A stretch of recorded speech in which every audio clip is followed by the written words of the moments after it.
Hello, my name is Jack Reynolds, and I've been a paramedic in San Francisco for 15 years. 15 years of flashing lights, sirens that never seem to stop, and the weight of too many lives hanging in the balance. The job takes a piece of you every time you clock in, and lately I'm starting to feel like I don't have much left to give. I used to believe I could save everyone. When I first started, I thought being fast enough, skilled enough, caring enough would make the difference. But the truth is, no matter how hard you try, you can't save them all. And it's the ones you lose that stay with you. Tonight, the city feels heavy. The kind of night where the fog rolls in thick, swallowing everything whole, and the streets seem quieter than usual. My partner, Emily, sits beside me in the rig, tapping her fingers on the dashboard, humming softly to the radio. She's younger, still holding on to the hope I lost somewhere along the way. I envy her for it. "You all right, Jack?" she asks, giving me a sideways glance. I force a smile, even though I know she can see through it. "Yeah, just tired." She doesn't push, and I'm grateful for it. The radio crackles, snapping me out of my thoughts. "Unit 32, 1054, multiple casualties, vehicle over the embankment at Twin Peaks, fire department en route." My stomach tightens. Twin Peaks. The steep cliffs, the narrow roads, the endless drop-offs. It's never good news when you get a call from there. I grab the radio. "Unit 32 responding, en route." Emily flicks on the sirens and the rig lurches forward. As we wind through the city streets, the usual routine takes over. Mental checklists, running scenarios in my head, preparing for the worst. But there's something gnawing at me, an unease I can't shake. The last time I responded to a call like this, it didn't end well. I can still hear the mother's screams as I tried to revive her son, feel the way his tiny chest stopped moving under my hands, the way I had to look into her eyes and tell her he was gone. It's been years, but that night has never left me. "Jack?" Emily's voice pulls me back. I blink and realize my hands are gripping the wheel too tight. I force them to relax. "Yeah, I'm good." But I'm not. The lights of Twin Peaks come into view, the red and blue reflections bouncing off the thick fog rolling in from the bay. As we crest the hill, the wreckage comes into view, and it's worse than I imagined. An SUV, barely recognizable, is crumpled against the rocky hillside, half of it hanging over the edge. A few bystanders stand near the scene, their faces pale and panicked. My heartbeat quickens. "Jesus," Emily mutters under her breath. "How the hell did they survive that?" We pull up, and I grab my gear, stepping into the cold night air. The acrid smell of burning rubber and gasoline stings my nose. The wind howls through the canyon below, making the scene feel even more eerie, like the whole world is holding its breath. A firefighter rushes over, his face grim. 2 confirmed alive inside, 1 unresponsive. "It's bad, Jack." I nod, already moving toward the wreck. "Sir, please." A woman's frantic voice cuts through the chaos. A mother, wide-eyed and trembling, rushes toward me, grabbing my arm. "My son! He's inside! He's only 15! Please, you have to save him!" I look into her tear-streaked face, and for a second, I see another mother, another call. My chest tightens. "I'll do everything I can," I say, my voice steady, even though inside, I'm anything but. I exchange a look with Emily, and we move toward the wreck, climbing carefully down the embankment. The SUV groans under its own weight, teetering dangerously on the edge. One wrong move, and it could all go over. "Careful," Emily warns. Inside, the scene is worse than I expected. The boy is slumped in the back seat, unconscious, his face pale and lips slightly blue. I reach for his pulse, my hands shaking just slightly. It's weak. Too weak. "We need to move him now," I say, urgency creeping into my voice. Emily nods, already working to stabilize him. "He's got a pulse, but it's bad. He needs meds, fluids, everything." The mother's voice carries down from above. "Please, is he okay?" I swallow hard. "We're working on him, ma'am," I say, forcing confidence into my tone. But deep down, I know it's a race against time, and I'm not sure we're winning. As I prepare to move the boy, something shifts. The wreck groans ominously, metal creaking under the strain. The fire captain shouts from above, "You've got to hurry! The whole thing's about to go!" My pulse pounds in my ears. The world narrows down to this moment. The boy, barely holding on, Emily's anxious eyes, the thin line between life and death. And just like that, the past and present collide. I can't lose him. I can't. Let's get him out, I say, my voice hard and determined. Now. The SUV groans again, a sickening metal-on-metal screech that sends a fresh wave of adrenaline through my veins. Emily's eyes meet mine, wide with unspoken fear. We both know what's coming. The whole wreck is hanging on by a thread, and time is running out. I brace myself, leaning into the crumpled car as I work to free the boy. His body is limp, too still, and with every passing second, I feel like I'm losing him. I shake the thought away. Focus, Jack. Just focus. All right, kid, I murmur, trying to convince myself as much as him. We're getting you out of here. Emily hands me a C-collar, her hands trembling just slightly. I fit it around his neck, securing his airway, and with careful hands, we begin to ease him out of the mangled back seat. The car shifts again, a groan reverberating through the frame, and suddenly, the vehicle lurches a few inches toward the edge. Jack! Emily shouts, her grip tightening on the boy. Hold on! I yell, my muscles straining as I drag him clear, just as the back end of the SUV tilts precariously over the ledge. The firefighters above are shouting orders, scrambling to secure the vehicle with ropes, but we're out of time. Move, move, move! I bark, hauling the boy up the incline, my boots slipping on the loose gravel.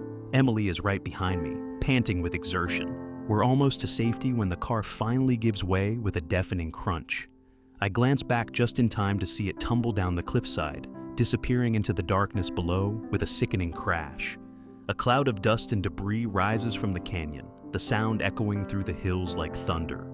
Emily and I collapse onto the ground, gasping for breath. My heart feels like it's going to explode out of my chest. I look down at the kid in my arms. His pulse is still weak, but he's alive. The mother rushes over, tears streaming down her soot-covered face.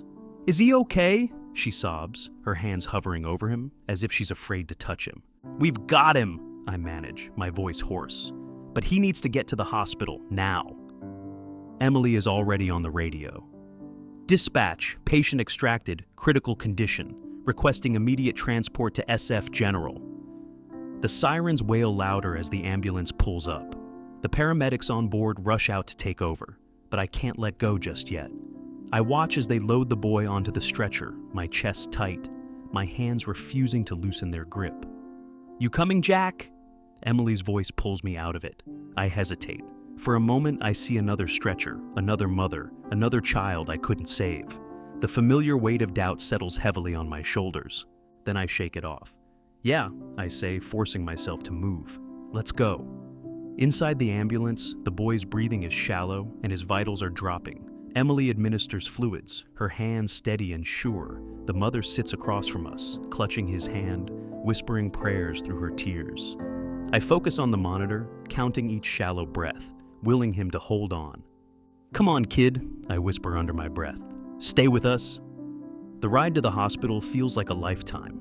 Every bump in the road rattles through me. Every beep of the monitor feels like a gut punch.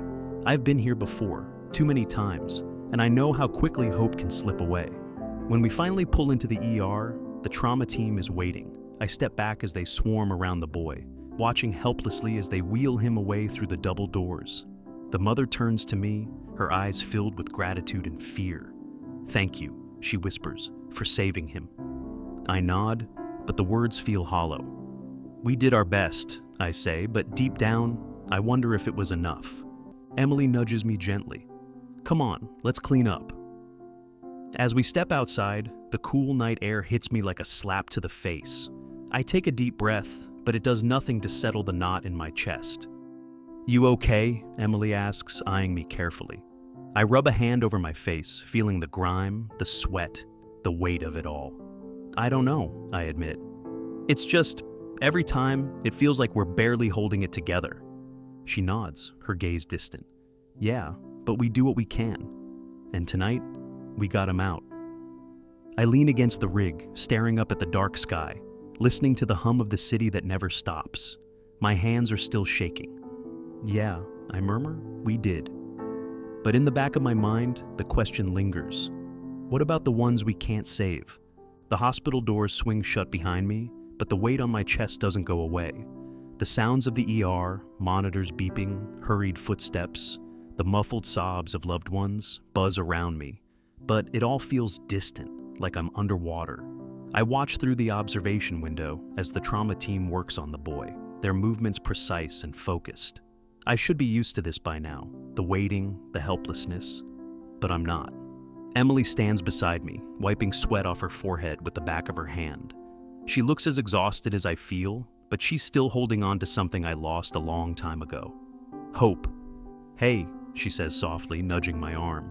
"You did good back there, Jack." I force a tight smile, but it doesn't reach my eyes. "Yeah, we'll see." She sighs, crossing her arms. "You always do this, every time. You can't save everyone, you know?" I nod, looking down at my hands, still streaked with soot and blood. "I know," I say, but my voice betrays me.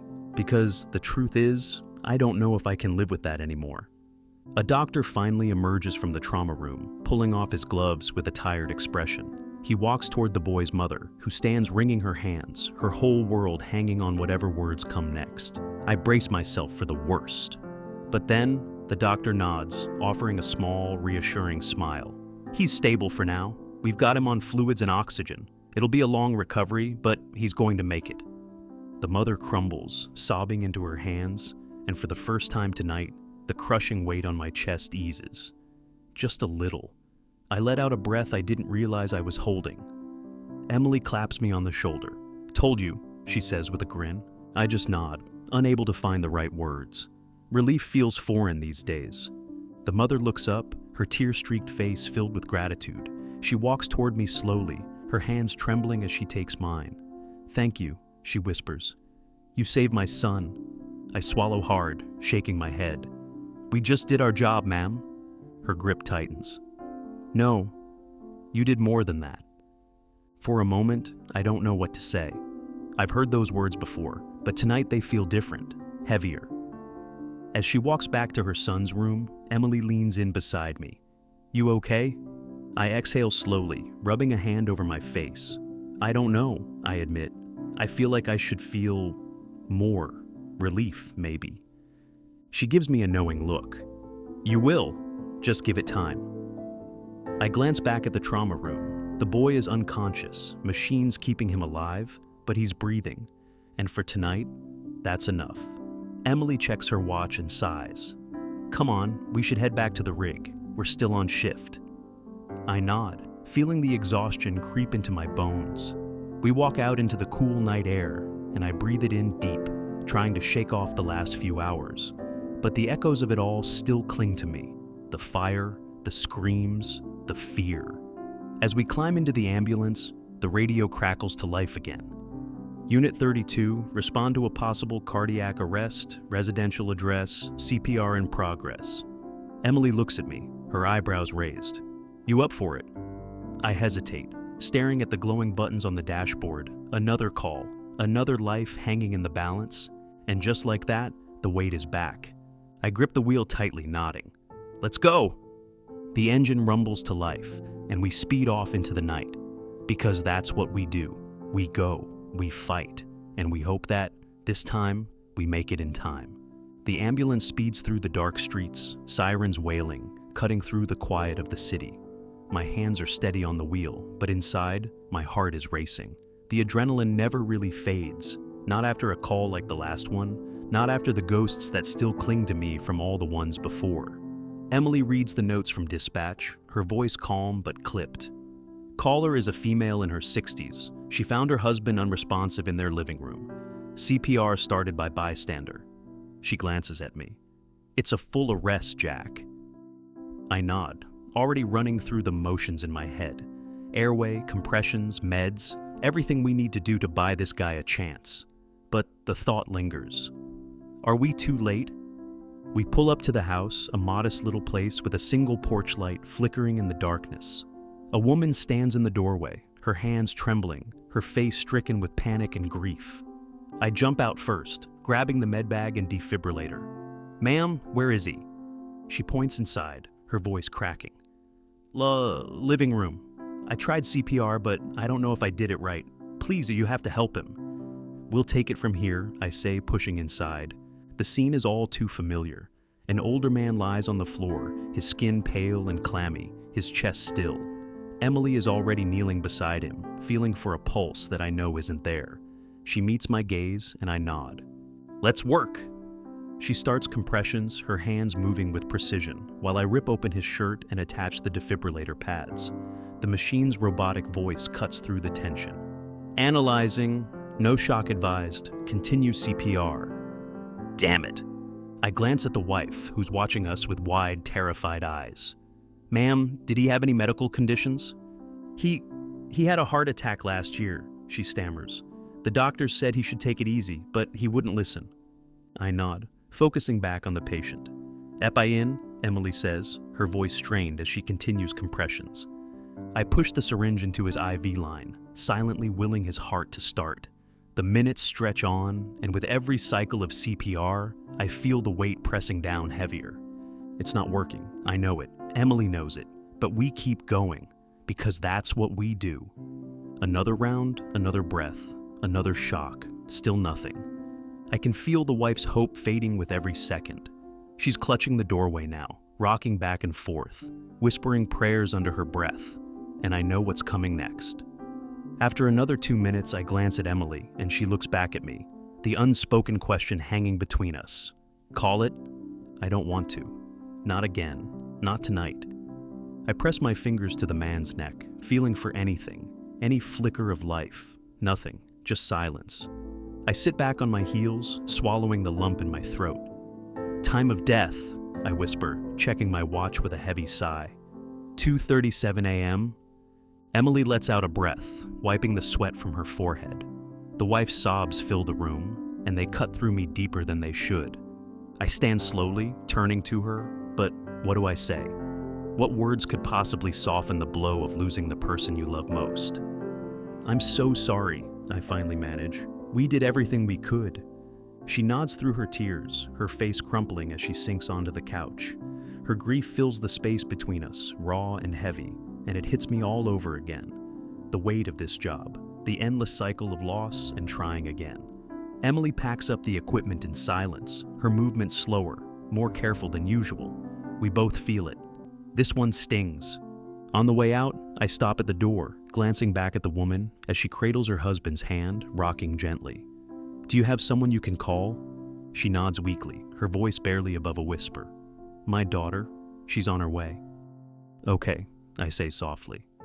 If you need anything, we'll be here. And then we leave, stepping out into the cold night air that suddenly feels too sharp, too real. Emily exhales, leaning against the side of the rig. Rough one? I nod, rubbing my temples. Yeah, they always are. We load up the ambulance in silence, the weight of another lost life sitting between us. As I slide into the driver's seat, the radio crackles again. Another call, another emergency, another chance. Emily looks at me, her eyes searching mine. You good to go? I hesitate for just a second, staring out at the quiet street, feeling the weight of tonight pressing down on me. Then, with a deep breath, I nod. Yeah, let's go. The sirens wail into the night, and just like that, we're moving again. Because no matter how heavy it gets, no matter how much it hurts, we don't stop. We can't. Thank you so much for listening to my story. Hope you have enjoyed, and please subscribe to the channel and leave a comment.